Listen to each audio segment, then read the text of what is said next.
No, you can't. Oops. You can hear if the mic's on, though. Nice and hot tonight. Thank you, Clerk Borland. But you're right, Vice Mayor Hess, you cannot see the clock from this position. It's after 5. Can you see it from the side?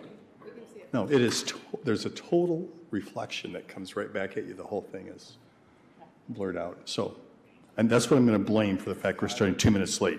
Yeah. And don't show me your Ohio State screensaver, whatever that is, please. Can we start out with the Michigan Fight Song?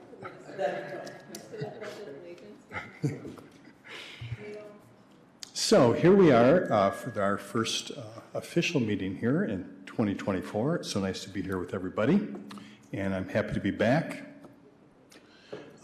First order event here is to call this meeting to order, so I'm officially calling the Committee of the Whole to order for Tuesday, January 2nd, and our first order of business is roll call. Clerk Borland. Commissioner Cooney. Present. Commissioner Decker. Present. Commissioner Hoffman. Present. Commissioner Pradle. Present. Commissioner Wilson. Present. Vice Mayor Hess. Present. Mayor Anderson. Here. Thank you, Clerk Borland. Communications Manager Ritzma. Nothing, Your Honor. Thank you so much. Now is the opportunity for public comments. Just a reminder that there will be an additional opportunity for public comments at our business meeting that starts at 7. But this is the opportunity for our Committee of the Whole meeting. And the public comment time frame is 2 minutes at our Committee of the Whole meeting. And the first opportunity is available for people who might be here in the chambers who would like to make a comment to the commission. And if anyone is here who wants to do that, they should come forward now.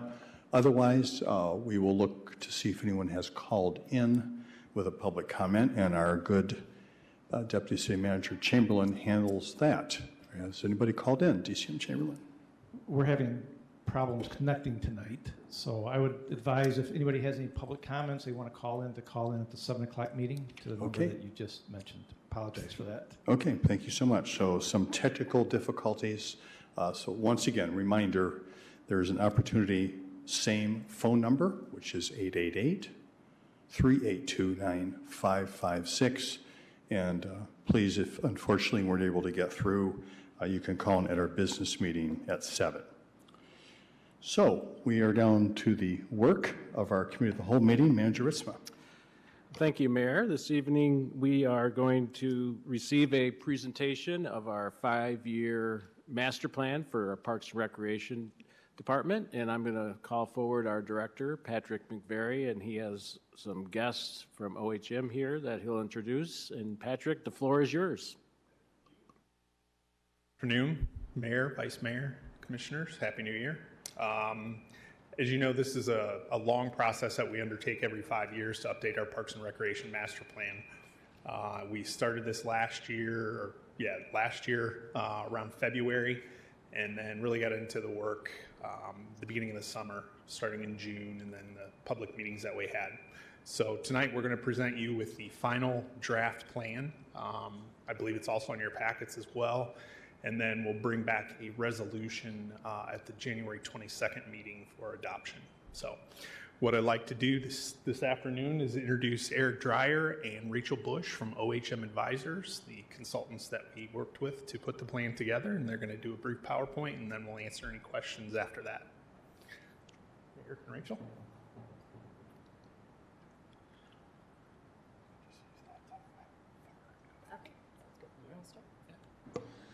Thanks for being here. Yeah, nice to have you here. Recognize a couple of familiar faces from this process, and it's been a really fun one to go through in a relatively quick time frame. So, as Patrick mentioned, my name is Eric Dreyer. This is Rachel Bush. We are planners with OHM Advisors in our Detroit office, and we had the pleasure of running through the Parks and Recreation 5-year master plan for the city of Kalamazoo. So we're going to go through a pretty brief kind of overview of what we did and some of the major recommendations of the plan. The full plan document is about 250 pages of graphics and narrative and surveys and all sorts of good stuff that if you need some light bedtime reading, you can dive into that here in the next week or so. So a couple of things here on the agenda. Project introduction, kind of introduce everything here. We're going to talk a little bit about what we heard from the community, some overall system-wide recommendations, and then get into what we kind of deemed as the top 10 recommendations for parks over the next 5 years, given the budget and sort of capital improvement dollars that we think are going to be available. So generally, the purpose of this plan is to take an inventory of all of the parks, understand what's out there, what's working well, what's not working well, document that, and then use that as sort of the jumping off point for the development of recommendations for the parks. So that was first thing, number one. We need to create a framework for the next 5 years based in reality, based in previous spending, the amount of available capital dollars we think are going to be out there, to really set you up so that over the next 5 years you can start to implement this plan and see it through.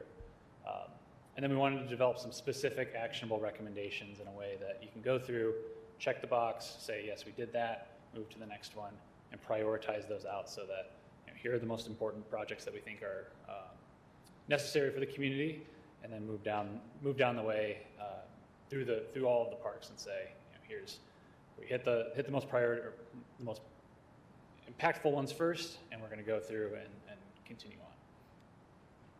So we went through the parks as we started out the plan in kind of mid-June, came to town, got a really great tour of the city and of about 3/4 of the parks from Patrick and Ashton.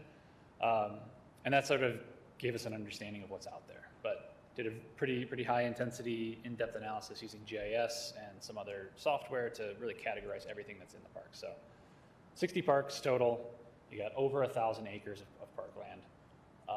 And then the park system itself is comprised of what you see here on the screen of a bunch of different types of park assets. So 14 green space areas, 9 mini parks, 15 neighborhood parks, community parks, natural resource area, regional parks. It goes down the list. But really what this is saying is that there's a great diversity of different types of park assets here that you're able to capitalize on. Some key findings, and there's even more in the report itself, but overall there's about 9 acres of parkland per 1,000 residents in the city. And in comparison with other communities that are about the same size as Kalamazoo, you're right on target. Most communities of this size have between 8 to 10 acres of land for 1,000 people. Over 3/4 of your population, of your residents, are within a 10-minute walk of the park, which is pretty spectacular. There's always room to improve that, but focusing in on kind of the walkability and the connections to parks, making it close, and that's kind of a theme that we heard throughout, is connecting people to the parks. The thing that we thought was pretty amazing and could be even better is your budget for parks is about 1/3 of cities of the same size, your peer cities. You're doing much more with about $5 million less in capital funding. So if you bump that budget up, think about what you could do and start to surpass some of your peer cities. And then all of the recommendations in this plan were intended to improve that national level of service. So there's a website out there that kind of categorizes all this, and we're looking at how can we make Kalamazoo meet or exceed its peers. And so what we're trying to do with this plan is say, here's what you need to improve these things, and you're going to start to see that number tick up and kind of the national standards. I mentioned community feedback. We had 2 opportunities for folks to participate in person. One was in July. That's shown there on the screen at Upjohn Park. We had 60 or 70 people come through as a sort of an open house style, set up in the gazebo there, and got some really good comments from folks.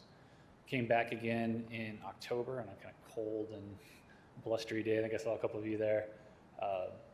And just set up at the farmer's market and grabbed people as they walked by. Got lots of really good comments, really good feedback from folks from all around the city.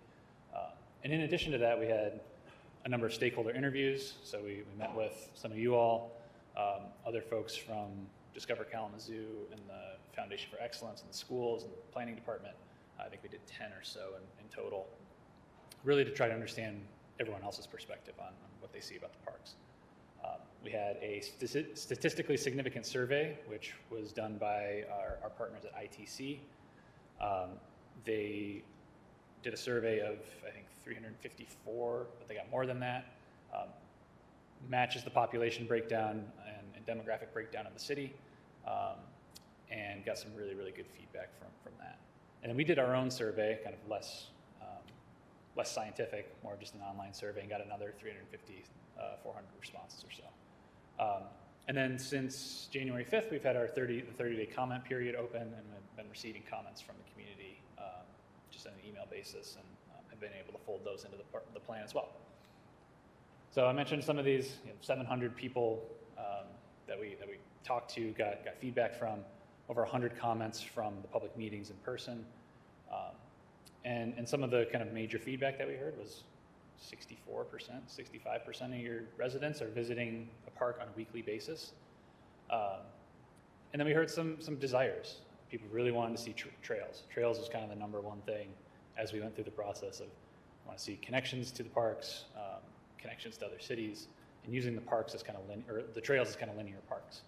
Restrooms were a big one, additional natural areas, shade structures, trees, and then just kind of general beautification and maintenance.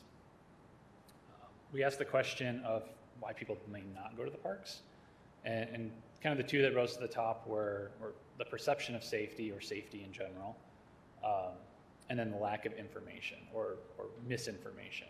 And so we dug into that data a little bit more, particularly the data from the statistically significant survey, and found that a lot of information was being shared on social media that was not coming from the KZoo Parks account. It's just from neighborhood groups or individuals, and sometimes there was a lack of consistency there. And so kind of controlling the narrative is one of the recommendations that we have from a communications standpoint. And so we kind of took all of that information that we got and wanted to come up with some larger system-wide recommendations. The nitty-gritty recommendations for the top 10 parks in the system. These can be applied to anything throughout the city. So accessibility was the first one. There's a lot of parks that were lacking ADA accessible ramps, sidewalks, parking areas. Bringing everything up to ADA standards is a must. And it's actually one of the things that the DNR really likes to see and really recommends that parks go after. Connectivity, we mentioned that wanting to connect the parks to each other with non-motorized pathways, connect within the parks, especially your larger parks, replace some of the aging trail systems or trail pathways there that are cracked, broken. There's a lot of desire to be able to, people wanting to ride their bikes from Spring Valley Park all the way down to Portage, but there's not a good connection right now. So this is a larger kind of citywide recommendation, we think. It's not just related to the parks, but parks can play a big role in that. Greening, we heard a lot of comments and had some thoughts about how to use the parks as a sustainability measure. Things like no-mow zones, green stormwater infrastructure, adding new trees and tree canopy to the parks, and just generally kind of adding additional plants to the natural areas. Organizational capacity, we wanted to make sure that as things grow, as there's additional amenities that are added to the parks, as maybe parks expand or there's new facilities that come online, that's maintained or there's an increase of staff to be able to maintain that. I think we saw the stat there that we got 1/3 of the budget of some other organizations, making sure that there's the right amount of staff capacity to be able to manage the park system, take care of maintenance needs, go out, clean restrooms, mow lawns, weed whack, fix benches, things like that. marketing communications, controlling the narrative from the city parks accounts, making sure that folks are aware of sort of the information that is accurate and understand specific to each individual park, but then also promoting the parks themselves, making sure that information is updated on the Google Maps site, for example, and just generally making sure that communication and information is consistent throughout. And then finally, beautification. We saw throughout the park system areas where maybe there had been graffiti or just kind of general lawns in need of mowing, things like that. We thought that taking that into account first, but then also establishing sort of a public arts council or bringing public arts into the parks. We have lots of restroom facilities and things with big blank walls that you can put murals on, and really sort of trying to bring the neighborhood identity into each of those parks. There's lots of creative people in the city that I feel like would love to leave their mark in a sort of city-approved way rather than going out there and kind of tagging things and let's make it part of the system. So with that, I'm going to turn it over to Rachel, and she's going to talk more about the individual parks themselves. Thanks. Can you hear me okay? Great. So in addition to developing these system-wide recommendations based on what we heard from residents, through the stakeholder interviews, from our own observations and talking with park staff, we also needed an action plan, and we wanted to develop an action plan for a number of parks with equity as a focus in how park investment, or how the Parks and Recreation Plan guides investment in the future. So we did a data analysis of the neighborhoods in Kalamazoo and combined that with our Parks and Recreation facilities inventory and assessment to come up with these priority park scores. And from that, we developed a list of 10 parks to focus investment into through this 5-year master plan period. And we'll go through some of the recommendations for these parks now. Blanch Hill Park is an amazing natural resource area in Kalamazoo. We aren't recommending anything that detracts from or takes away from the natural beauty of this park, rather diversifying the uses of this park and adding a dog park to the southern part of the city.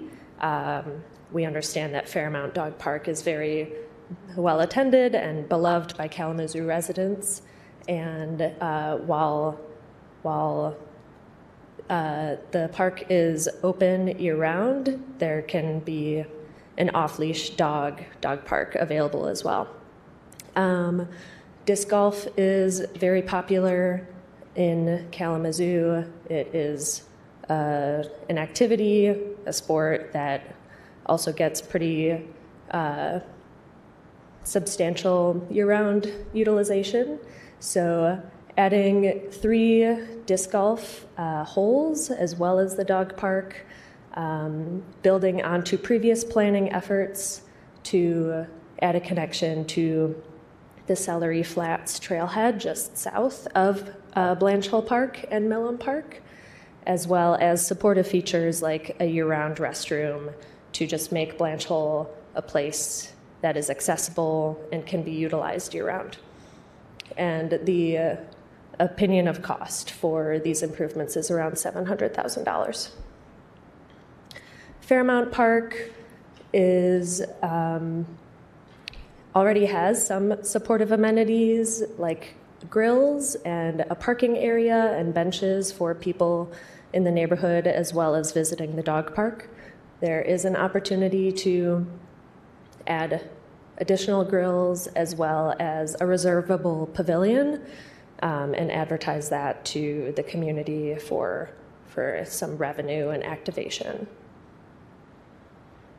Farrell Park, this park has some passive amenities, a playground, a pavilion, bathrooms.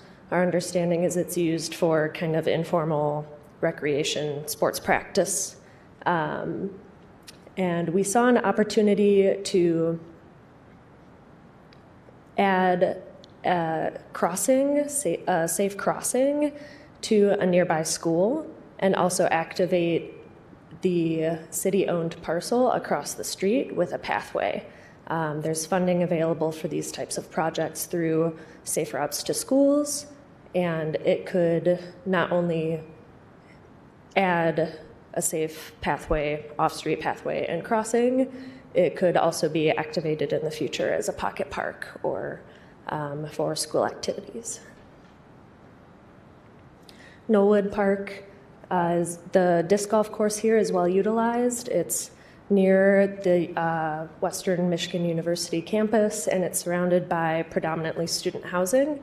It is a park that could use some enhancements, including accessible pathways, a pavilion, grill, bathroom, and just upgrades and maintenance as needed to the disc golf course. Princeton Park is a mini park with a small play structure. There's no interior accessible pathway to the structure. So going back to those system-wide recommendations, our goals for parks projects moving forward is that any of the projects undertaken through this process have accessible pathways and include companion spaces next to benches, things like that. Perhaps there's an accessible play structure element as well. Rockwell Park, similarly, we noticed that this neighborhood didn't have any sidewalks, and it's not the only neighborhood in Kalamazoo that doesn't have sidewalks along the street. So we suggest adding pathways from the neighboring streets to the park amenities like the pickleball court, the tennis courts, the basketball courts, and then the walking loop with fitness equipment that's just behind the playground. It also is an interesting park because it is bisected by a street where cars roll by. So adding some safety enhancements to the crossing area there for children, and resurfacing and restriping the tennis courts to include pickleball, which is a very, very popular trending activity and recreational facility for cities to invest in right now. Sherwood Park is another amazing natural resource, oak forest. So our recommendations here are pretty minimal. Preserve as much of the natural beauty of this park as possible, but some accessibility improvements and maintenance is needed. Spring Valley Park is a regional park that has a lot of potential. Again, there's opportunity to add and connect to trails in the area. There is opportunity to resurface and restripe tennis courts. There is an existing disc golf course here that may need maintenance, expansion over time. The pavilions and the playscapes as well could use some investment. Verberg Park is essentially a blank slate, which is very exciting, and there's opportunity to activate the waterways and bring Kalamazoo residents closer to the water and engage in water recreation sports here, as well as adding a dog park. There's some development in this area, and there's also the Kalamazoo Valley River Trail nearby, so just kind of drawing people from where they live or where they're already walking by to use the park. Versluis Dickinson has a large draw for the softball tournaments in the sports season, and there's some improvements that could happen in the next few years, such as parking improvements, pavilions, and upgrades to the playscape. This area, we're really interested in exploring the potential to add an outdoor walking and running track, which is something we heard from the community that they desire from their park system. adding a passive football, soccer recreation field as well, and also exploring the feasibility of an indoor recreation facility with locker rooms, weight rooms, a flexible community space, a place where people can go regardless of the season and connect with their community and engage in recreation programming. So that, the exploration of that is why you see that large number on the screen.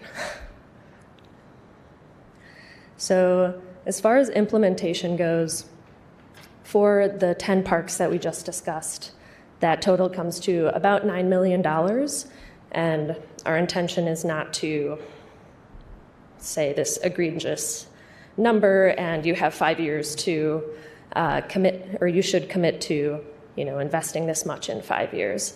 We understand that this is a very incremental process, but this type of investment in parks it has so many measurable benefits, from quality of life and satisfaction with the place that you live, and property values, and economic activity.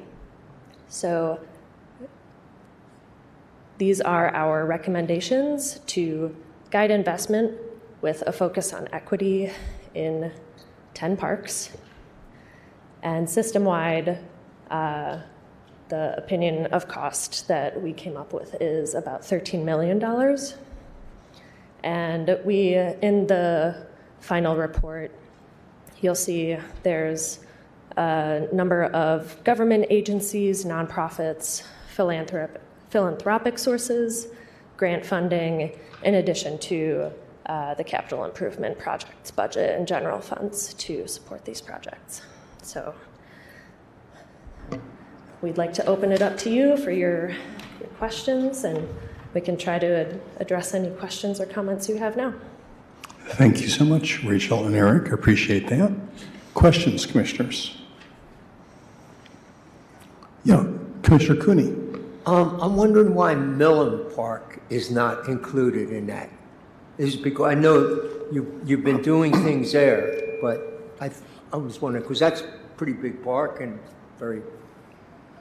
Right, so the 10 park, we had just 25 minutes to present to you. In the final report, there are some recommendations to Millen Park, okay. as well as Upjohn Park, Southside Park. So there are system-wide recommendations, but based on the equity assessment we did, looking at neighborhood populations, what's the percentage of households with a person with a disability, zero-car households, households living below the poverty line, what's the condition of the amenities at the park?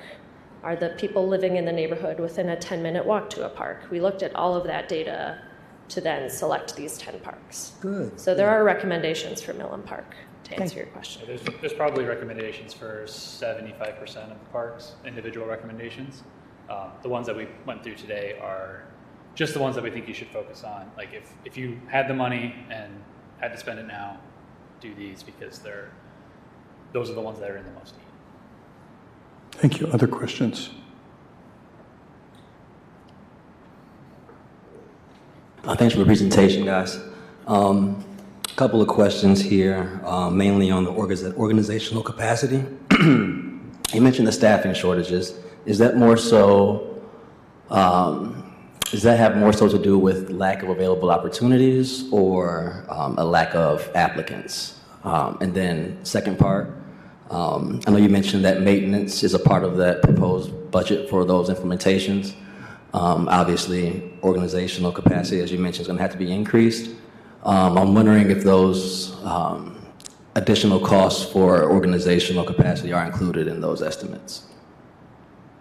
I think these guys could probably answer the lack of applicants question better, but our cost estimates don't take into account sort of ongoing maintenance or ongoing additional staff that would be needed. The thought is that these are all sort of capital improvements that I think for the most part can be managed by smaller increases in staff. If you start to add in additional programming, then you need you more so will need the additional staff. But I don't know if you guys want to answer the question about. Thanks for that question, Commissioner Wilson. Basically, it's kind of a comparison of, which is in the final larger report, the national average for a city the size of Kalamazoo. There's not a lack of applicants. It's basically the amount of budget that we have and the resources that we can utilize with the vast system that we have. So that would be a main precursor to why. So, yeah. All right, thank you. Commissioner Pradel? Yeah, thank you for your presentation. I appreciated getting the chance to meet with y'all as well for the interview. Really helpful to see how you prioritize this as well. And I was really glad to see a few of the ones that you outlined on there. One question for you is, when you're looking at our park compared to other parks, oftentimes I'll see it at various parks where, they'll have naming opportunities for benches. Or you look at like Upjohn is a good example. We recently had that Priority Health sponsored workout area. How do we compare to other communities from what you saw in that regard? Are there opportunities where we could be doing more of that to maybe, if it's $25,000 pavilion, maybe have a major bank or something sponsor a pavilion? Just want to get your thoughts on that.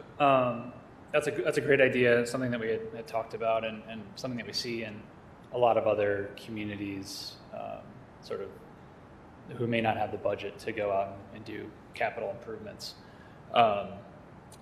Within the report itself, there's a breakdown of how, for a lot of the amenities that you will have, how that compares to the national average too. So when you see that, you'll see number of sports fields is however many Kalamazoo has, and then the national average is right there. Or the number of pavilions might be higher than the national average, and the number of accessible playgrounds is lower.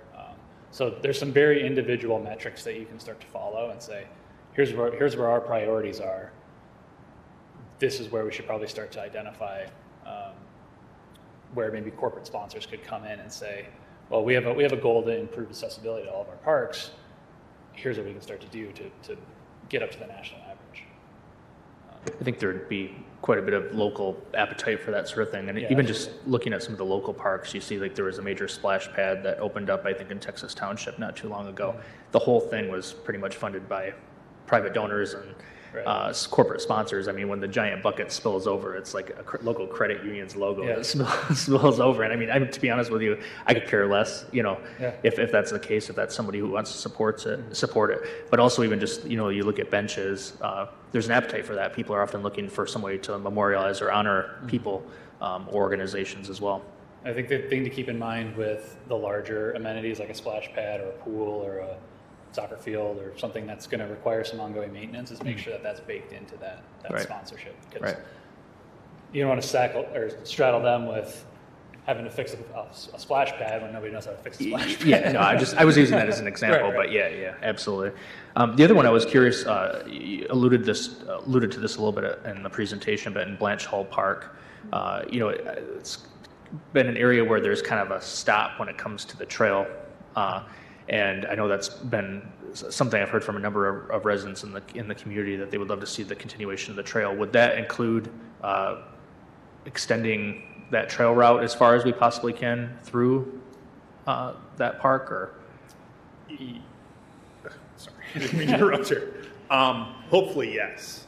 That's kind of, Blanche is kind of a property that we have, park, nature area that's identified as a possible link to the Bicentennial Trail in Portage.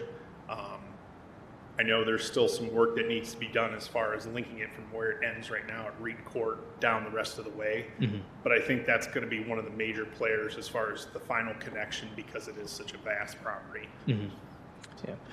One last question for you as well. I was kind of curious in terms of like the kind of cadence or like the frequency of how many parks you really need to tackle per year for a system our size. I've noticed that we've done a lot in the last 4 or 5 years. I mean, everything from Reed Park to we've got Southside and Emerald and Millam Park with renovations coming up this year as well, Lacrone Park. It seems like it seems like about maybe 2 to 3 parks per year is about what we're tackling. Is that tenable for a park system our size, for a staff our size, to keep up with that pace? And is that kind of what you're envisioning moving forward? I think it's consistent with other systems we've seen, but that's probably more of a experience type of question for you guys. Yeah, I mean, I don't see, that type of work being done would, inhibit us from completing tasks and continuing that work year after year. It's kind of been a standard, I guess, for the last 4 or 5 years for us, and it gives us a lot of stuff to do in the summertime. The only issue with that potential type of scenario would be if we take an existing park that doesn't have large amenities, like say Princeton Park, and we try and install a nice playground there. We can definitely take care of that, but then as we increase kind of the amenities at each different park, it just kind of spreads the work out a little bit more. But yeah, the amount of parks that we've improved year after year over the last 5 to 7 years is really definitely impressive. something that's... It's impressive. It's noticeable, for sure. Yeah. I would, awesome. I would say also that, there's some pretty big parks there on that top 10 list, and those might be Spring Valley, for example, might be the only thing you tackle for 1 year, but some of the others are, you could get 2 or 3 or done because they're smaller improvements, smaller things. But generally, I think over the course of 5 years, 10 parks is relatively attainable. Thank you, Commissioner Praedel. Commissioner Decker.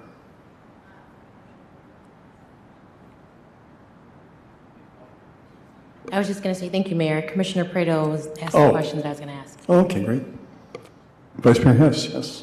Sure, just a few things. Patrick, we're just wondering, I know that our former strategic plan had a lot of these things. Did we fulfill everything within the last strategic plan that Parks and Rec had? We did, based off the capital improvements and kind of most of the Imagine Kalamazoo goals. There were some things that popped up during the planning of this plan that were taken care of. Like for instance, Rockwell Park, we didn't actually improve the tennis courts that were there, but all the other amenities that we had were improved. But we heard through the planning that that was a portion that we didn't have the funding during the park improvement at that time, but the community would still like us to come back and rework, the tennis courts. So it's kind of an all-inclusive park that's been completely redone. But for the most part, yeah, all of the things that came out of the 2019 through 2023 plan we've accomplished. There's a few that were put on hold. Verburg is one, but that actually will start this year, as well as Millam Park and then things like that. But yeah, we've accomplished most of those. Well, thank you. I know the Verburg being a blank slate is just exciting for park planners. Just wondering, I was in a meeting the other day with Director Slaby, or Jay Slaby from the Neighborhood Activators, and she was saying even though there's not in a plan for the park near me or Fraze Park, still seeking a pavilion. Is that something that the residents can fundraise for and do? Because it also includes townships, so it could be like a project. Is that a possibility while we're ongoing with this? Or? Yeah, absolutely. So basically, Fraze Park actually, the improvements that we did there in 2017 kind of came to us out of the input that we took while we were doing Imagine Kalamazoo. And Fraze Park wasn't even on the capital improvement plan, at that time, and even leading into this. The way that we kind of used that input was we worked with Steve Brown and the Foundation for Excellence to kind of set aside money to improve Fraze because we heard so much community input at the time. So that's definitely something that we can keep working on and try and find alternate ways without taking out of the capital improvement budget. Well, we'll figure it out. Yeah, that kind of goes back to what Commissioner Praedel was saying about. Make sure you stand close enough to the microphone so people watching can see. It kind of goes back to what Commissioner Praedel was saying about sponsorships of parks, and you could have anything from a corporate sponsor down to a neighborhood sponsor. If they want to put their name on it and fundraise for it, I don't think there's anything stopping that, and something that we've sort of kicked around with this team as we've gone through the process, knowing that capital improvement dollars are limited. Perfect. Well, I certainly appreciate your work on this project and everything that the folks at Parks and Rec are doing to make the city better for all of residents. So thank you. Thank you, Vice Mayor. Yes. Other questions, commissioners? Yes, Commissioner Decker. Thank you, Mayor. Not so much of a question, but as a comment. I see that on some of these recommendations, I will say that, even though you only had so many people come out for some of the community sessions, I know I sent Director McVeary an email of kids, of things that they wanted to see, and so I'm glad to see some of those in here also. So thank you. Thank you. Commissioner Praedel? I was just going to ask you really quick about, in terms of just grant funding, especially like from federal or state opportunities. I know there have been a lot of heavy opportunities because of federal dollars coming down from the COVID-19 pandemic, but where do you see the major sources, if you were to identify the biggest bang for your buck, if you will, in terms of grant funding opportunities? Yeah. Do you want to take that? Sure. Better sense of that than I do. Right. The Michigan DNR has a number of programs, Spark grants, Recreation Passport grants, for parks that are deeded as parkland. So, for example, I think the only property in the park system that is not deeded as a park is Emerald Hills Golf Course.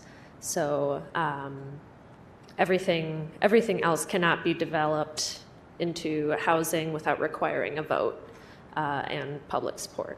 TAP grants for trail connections, that's through the Federal Highway Administration and the state. A number of grants from, private sources, like PetSafe is a pet company that will fund dog park development or enhancements to dog parks. Tony Hawk has a nonprofit for upgrades to skate parks or new skate parks and skate plazas, which we heard from the skateboarding community here, and they were very enthusiastic about those types of investments.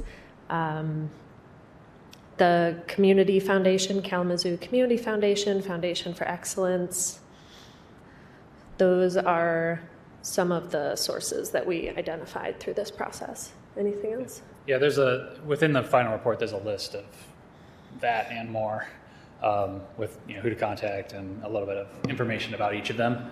I will mention, I'll go back to the TAP grant discussion. The state of Michigan does not spend their TAP grant money every year. There's always a surplus left over because the way the rules around it, you have to have a project that's ready to be designed and funded. And so if you have a line on a map, you have to have some construction drawings and 30% engineering done before you can actually go and get that money. So if trails are a priority, you can put in a little bit of effort to getting your trail segment to 30%, and you probably have a pretty good shot at getting a sizable TAP grant to actually construct those things.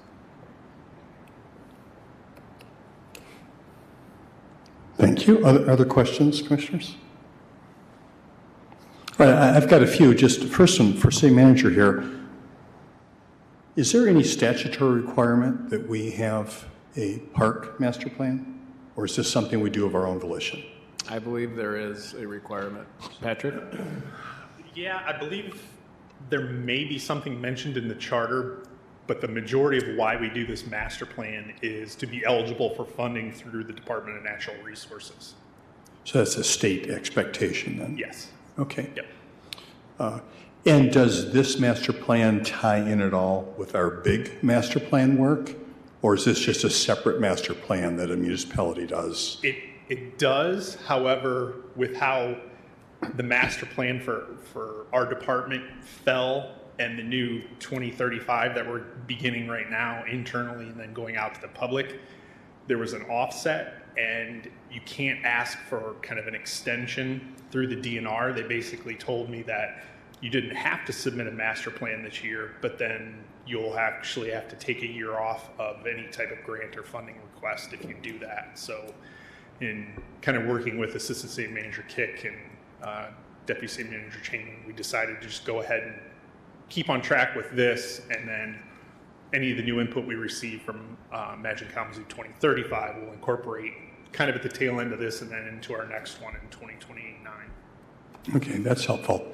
So just a question then for Eric and Rachel, then you do this kind of work in other states outside the state of Michigan, or primarily in the state of Michigan? We primarily work within the state of Michigan. Okay. We'll do some assistance work. We have two planning offices in Ohio, one in Columbus, one in Cleveland. And so there's some sharing of resources, staff that way. And we might bring somebody up from Cleveland to help out on a project in Midland, and we might go down to Cleveland and help them out with something. Sure.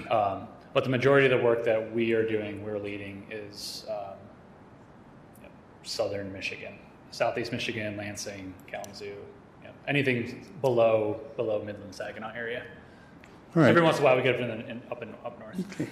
So when you do this comparative analysis on staffing and spending, that's just not Michigan data then, that's national data? Do you segment it out and say, well, is Michigan in general, for example, lower than national statistics when you're doing that kind of comparative analysis, or are we singularly unique even in Michigan here in terms of where we sit on the spending and staffing side? We don't typically break it out that far. The way that you do the comparative analysis is essentially a national parks tool that they collect all the data from all the communities around the country, and you say, oh, we have a city of 60,000 people or 80,000 people, and there's a range of 50 to 100 or something like that. In other projects, and not necessarily, I mean, we were able to look at some of the other peer communities and didn't quite get into the budget numbers. Those aren't as readily available. But we have done that with other types of planning work, with particularly transit agencies. That's really easy data to find. But it's also, I don't think that we see, what am I trying to say? I think that you are on a similar path of other similarly sized Michigan cities, purely because of the economics of our state. Okay. I don't know if you had anything else that you wanted, any insight there? Okay. You explained the tool. So, yeah. Yeah, so just following up on that, either I have, been oblivious to this, which is entirely possible, but this is the first time that I was aware of this information, that on a comparative analysis that we operate with 1/3 of the staff of other comparative sized cities. Maybe it's been evident to everybody, and I missed that, or that we operate with less resources. So that was a bit of a surprise to me, actually. I don't know if you found that surprising. I mean, I guess that's one thing we don't do is, a lot of comparing ourselves in real time to other cities to check that out. So, that's concerning, I think, and we're just finishing up our budget process right now, for 2024. We put a lot of work into that, and we're talking about really a very, very important and singular function that we do in the city. Obviously, really no one else is going to start parks and run parks, in the city of Kalamazoo. So, do you know if there are other, we've talked about various grants, but other ways that park systems are funded purely on the operating side when you look at other comparative cities that might address this in a different way, other than just, general funding, that sort of thing? Of course. A couple things come to mind, and when we were, throwing out ideas for park improvements, we were also considering not just the long-term sustainability as far as maintenance and staffing goes, but where are there opportunities to kind of increase revenue? So those reservable pavilions and increasing the marketing materials so that people know that these are reservable pavilions for their next family reunion or birthday party, as well as a number of other amenities that could be added to parks for renting kayaks, etc. There's also from, I believe it would come down from the county level or the city level, a tax millage to fund parks improvements. So that kind of millage does exist Yeah, in other places, even in Michigan, or of course, yeah. does it? It's actually very common in Michigan. I can think of a couple off the top of my head. Ingham County in Lansing area, they have a dedicated trails millage that is run by or operated by their Parks and Rec, county Parks and Rec. I think there's individual millages, in particular in Southeast Michigan, that I can think of. I feel like Northville has one. There's a couple others out there that they have. It might be 1/10 of a mil to go out and it's purely dedicated towards parks operations and capital improvements. The other thing that Rachel mentioned was the kind of reservable pavilions and things like that. As part of this plan, in particular the Versluis Dickinson improvements, was an attempt to capitalize on sports tourism. So bringing in, regional baseball tournaments or softball tournaments or soccer tournaments, and charging those groups a fee to say, you can use these facilities. Parks and Rec gets that money to continue operating and can spread that out to other areas of the city. I guess the other thing I'll add is if Kalamazoo were to consider sort of a community benefits agreement, you could also leverage the investment of developers into parks. We've seen that in the city of Detroit, where if a certain developer gets a tax break, for example, and it goes above the threshold, the community is able to basically negotiate an agreement to say, well, you're going to get a 10% tax break or 20% tax break or whatever it is. We, as a collective community, say you should put $1 million into this park in the neighborhood. And so there's some sort of bargaining power there that the local residents have. Sure. Okay. Interesting. Yeah. I guess just my last question then is, since you get to look at a lot of communities and a lot of different park systems, just in a nutshell, is there anything particularly unique about the system or the amenities that are available in Kalamazoo that sets it apart in any way or gives us some unusual opportunities, or are we pretty kind of a standard looking park system relative to other communities you look at? I think Kalamazoo has an exceptional park system. I mean, for the size of the city, the population that you have so many parks. You're in the upper quartile of providing, that 8.9 acres per 1,000 residents. That's on the higher end for cities between 50 to 100,000 in population. So Kalamazoo is excelling at that. Also meeting the level of service standards for playgrounds, ball fields, the sports and athletic facilities appear to meet the needs of the community. Just some parks could use upgrades and improvements to diversify the audience that comes to the park. Sure. Thank you. I think the thing that struck me was the opportunity, and we sort of hit on this a little bit, but the opportunity to use the parks as a trail connection.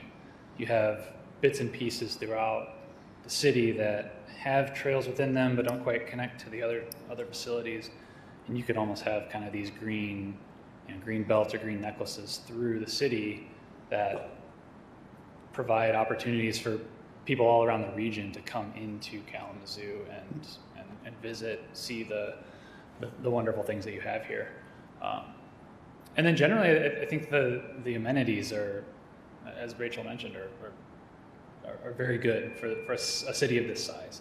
I think the thing that is going to go the farthest if you're spending your maintenance dollar or spending your operating dollars is on maintenance and making sure that things are mowed well, snow is plowed, sidewalks are fixed and crack free. paint on the buildings, things that make it seem inviting or feel inviting to the community, because there was a lot of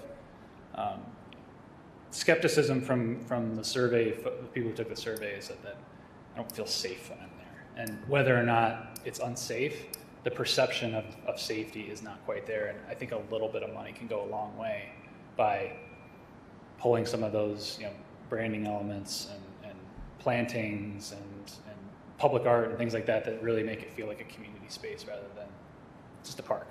Yeah. Okay. Well, hey, thank you very much, Rachel and Eric, for caring and for taking time to have this conversation with us. I think it's very helpful.